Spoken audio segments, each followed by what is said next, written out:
नमस्कार दोस्तों, आप लोगों का SB स्टडी 98 में स्वागत है। आज मैं आप लोगों के लिए CTET के बहुत ही महत्वपूर्ण प्रश्नों को लेकर के आई हूं।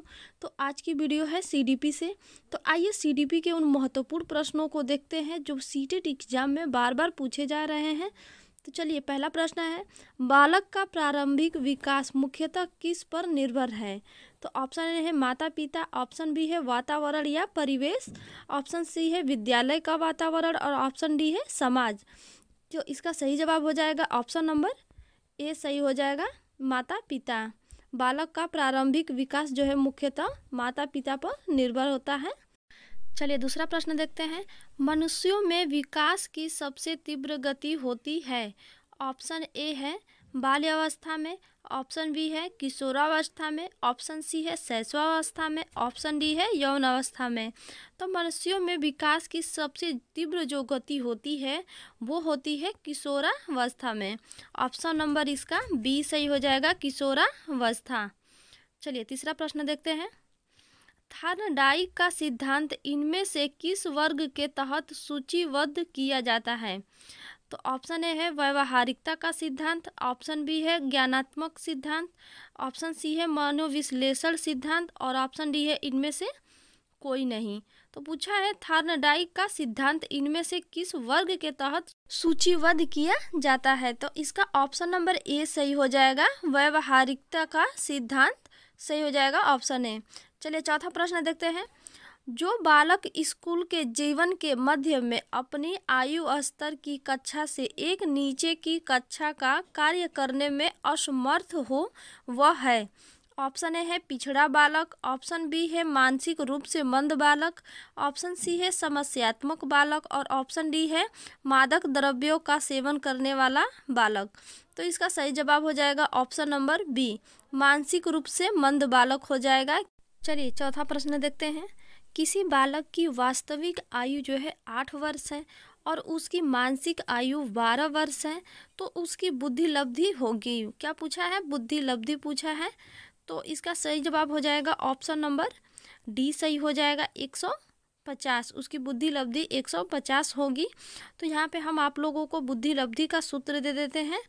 यहाँ पे मानसिक आयु बटा में वास्तविक आयु गुणे 100 होता है। इस पे रख के अगर आप हल करेंगे तो 150 ही आंसर आएगा। चलिए छठवां है, निम्नलिखित में से कौन विद्यार्थियों को उनके सीखने का स्वयं मूल्यांकन करने और उनकी समझ की जांच करने में मदद करता है? तो ऑप्शन ए है विस्मरण, ऑप्शन बी है अनुकृति, ऑप्शन सी है अधिसंज्ञान और ऑप्शन डी है रटकर याद करना। तो इसका सही जवाब हो जाएगा ऑप्शन नंबर सी सही हो जाएगा, अधिसंज्ञान। अधिसंज्ञान जो है ऑप्शन नंबर इसका सी सही है। चलिए सातवां प्रश्न देखते हैं। सातवां प्रश्न है, एक शिक्षक को उन गतिविधियों को बढ़ावा देना चाहिए जो ऑप्शन ए है अस्पष्ट हो, ऑप्शन बी है सांस्कृतिक रूप से उपयुक्त हो, ऑप्शन सी है अत्यंत जटिल हो, ऑप्शन डी है अर्थहीन हो। तो इसका सही जवाब हो जाएगा ऑप्शन नंबर बी सही हो जाएगा, सांस्कृतिक रूप से उपयुक्त हो। एक शिक्षक को उन गतिविधियों को बढ़ावा देना चाहिए। चलिए आठवां प्रश्न है, किस तरह के पाठ्यक्रम को लागू करके विद्यार्थियों की विफलता को कम किया जा सकता है? तो ऑप्शन ए है जो उनके सामाजिक संदर्भ से जुड़ा हो, ऑप्शन बी है जो अत्यधिक चुनौतीपूर्ण और जटिल हो, ऑप्शन सी है जो उनके दैनिक जीवन के लिए अप्रासंगिक हो, ऑप्शन डी है जो अमूर्त से सरल की ओर बढ़ता हो। तो इसका सही जवाब हो जाएगा ऑप्शन नंबर ए, जो उनके सामाजिक संदर्भ से जुड़ा हो। चलिए नौवां प्रश्न देखते हैं, लक्ष्य प्राप्त करने के चरण दर चरण निर्देश को कहा जाता है? चरण दर चरण निर्देश को कहा जाता है। तो ऑप्शन ए है कॉलन विधि, ऑप्शन बी है स्वतः शोध प्रणाली, ऑप्शन सी है साधन लक्ष्य विश्लेषण और ऑप्शन डी है स्मृति सहायक विधि। तो इसका सही जवाब हो जाएगा ऑप्शन नंबर ए सही हो जाएगा, कलन विधि। लक्ष्य प्राप्त करने के चरण दर चरण निर्देश को कहा जाता है कलन विधि। चलिए 10वां प्रश्न है, किस अवस्था में प्रतीकात्मक खेल बढ़ता है तथा संज्ञानात्मक विकास को समर्थन देता है? तो ऑप्शन ए है शैशवावस्था, ऑप्शन बी है प्रारंभिक बाल्यावस्था, ऑप्शन सी है मध्य बाल्यावस्था और ऑप्शन डी है किशोरावस्था। तो पूछा है किस अवस्था में प्रतीकात्मक खेल को बढ़ाता है। तो इसका सही जवाब हो जाएगा ऑप्शन नंबर बी सही हो जाएगा, प्रारंभिक बाल्यावस्था। चलिए 11वां प्रश्न है, निम्नलिखित में से कौन सा सीखने का क्षेत्र है।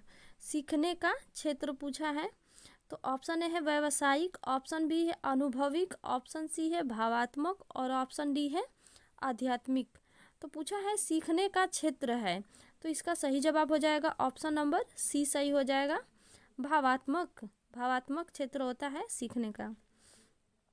चलिए 12वां प्रश्न है, बच्चे के सामाजिकरण में परिवार ... भूमिका निभाता है। ऑप्शन नंबर ए है कम महत्वपूर्ण, ऑप्शन बी है रोमांचकारी और ऑप्शन सी है मुख्य और ऑप्शन डी है गौड़। तो पूछा है बच्चे के सामाजिकरण में परिवार जो है कौन सी भूमिका निभाता है। तो इसका सही जवाब हो जाएगा ऑप्शन नंबर सी सही हो जाएगा, परिवार की मुख्य भूमिका होती है बच्चे के सामाजिकरण में। चलिए 13वां प्रश्न है, वाइगोत्स्की के अनुसार बच्चे सीखते हैं। ऑप्शन ए है जब पुनर्बलन प्रदान किया जाता है, ऑप्शन बी है परिपक्व होने से, ऑप्शन सी है अनुकरण से और ऑप्शन डी है वयस्कों और समवयस्कों के साथ परस्पर क्रिया से। तो इसका सही जवाब हो जाएगा ऑप्शन नंबर डी सही हो जाएगा, वाइगोत्स्की के अनुसार वयस्कों और समवयस्कों के साथ परस्पर क्रिया से बच्चे सीखते हैं।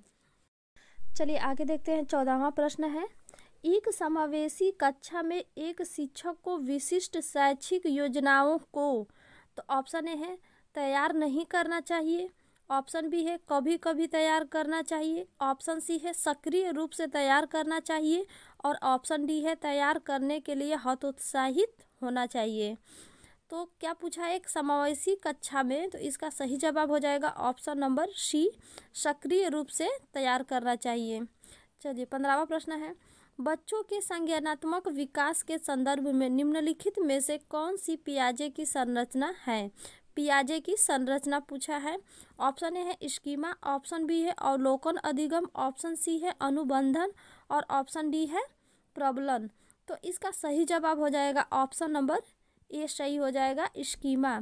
पूछा है पियाजे की संरचना है, पियाजे की संरचना, तो स्कीमा ऑप्शन नंबर ए सही हो जाएगा। चलिए आज के लिए इतना ही प्रश्न है। अगर मेरी वीडियो आप लोगों को अच्छी लगी हो तो प्लीज़ मेरी वीडियो को लाइक और शेयर ज़रूर करिएगा। आप लोग लाइक नहीं करते हैं। चलिए अगर चैनल पे नए हैं तो चैनल को सब्सक्राइब कर लीजिएगा ताकि पर डे आपके लिए हम ऐसी ही वीडियो अपलोड करते रहें। चलिए मिलते हैं नेक्स्ट वीडियो में। Thank you so much, best of luck.